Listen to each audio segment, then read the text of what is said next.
আসসালামু আলাইকুম। বাংলাদেশ জামাতে ইসলামী কর্তৃক আয়োজিত একটি জাতীয় সেমিনার, যার শিরোনাম জুলাই জাতীয় ঘোষণাকে আইনি স্বীকৃতি প্রদান।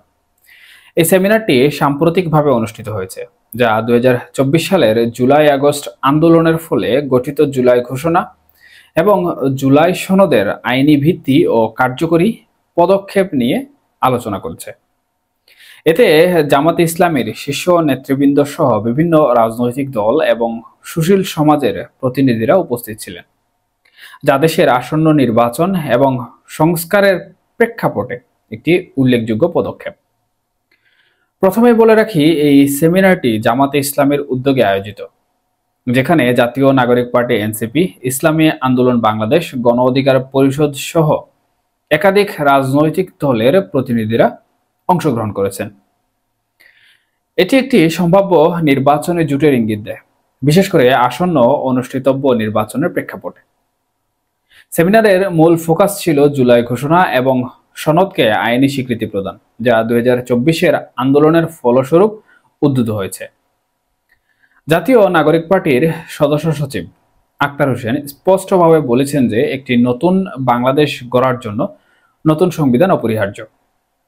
তিনি অন্তর্বর্তীকালীন সরকারের ভূমিকাকে তুলে ধরে বলেন, এর উদ্দেশ্য হলো পূর্বের ফ্যাসিবাদী ব্যবস্থা প্রতিস্থাপন করে একটি গণতান্ত্রিক কাঠামো গড়ে তোলা।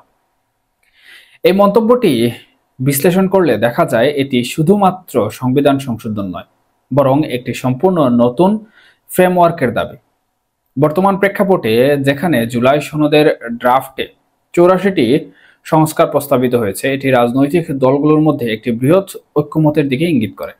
কিন্তু প্রশ্ন উঠছে, এই নতুন সংবিধান কি অন্তর্বর্তীকালীন সরকারের অধীনে সম্ভব নাকি নির্বাচনের পরে? সেমিনারে জামাতে ইসলামীর নেতৃবৃন্দ সহ সকলে একমত যে পরবর্তী জাতীয় নির্বাচনের আগে জুলাই সনদ বাস্তবায়ন করতে হবে। দলটির নায়েবে আমির আব্দুল্লাহ মোহাম্মদ তাহের বলেন, নির্বাচন ডিসেম্বরে হতে পারে, তবে কিছু চুক্তি আগে কার্যকর করা দরকার। বোঝা যায় যে জামাত নির্বাচনের জন্য প্রস্তুত, কিন্তু তারা চায় সনদকে আইনি ভিত্তি দেওয়া হোক, হয় অর্ডিন্যান্স, লিগ্যাল ফ্রেমওয়ার্ক অর্ডার বা রেফারেন্ডাম মাধ্যমে। ইসলামী আন্দোলন বাংলাদেশও একই দাবি করছে, যা নির্বাচনী সংস্কার যেমন ভোটার তালিকা সংশোধন, নিরপেক্ষ নির্বাচন কমিশন ইত্যাদির উপর জোর দেয়। এই দাবিগুলো যদি না মানা হয়, তাহলে নির্বাচনের বৈধতা নিয়ে প্রশ্ন উঠতে পারে বলেও তারা সেখানে বলেছেন। বিভিন্ন দলের নেতারা আশঙ্কা প্রকাশ করেছেন যে বিদ্যমান ব্যবস্থায় নির্বাচন হলে আরেকটি শেখ হাসিনা বা ফ্যাসিবাদী সরকার ক্ষমতায় আসতে পারে। তারা জোর দিয়েছেন যে জুলাই সনদকে আইনি ভিত্তি দিয়ে ফ্যাসিবাদের পুনরাবৃত্তি রোধ করতে হবে।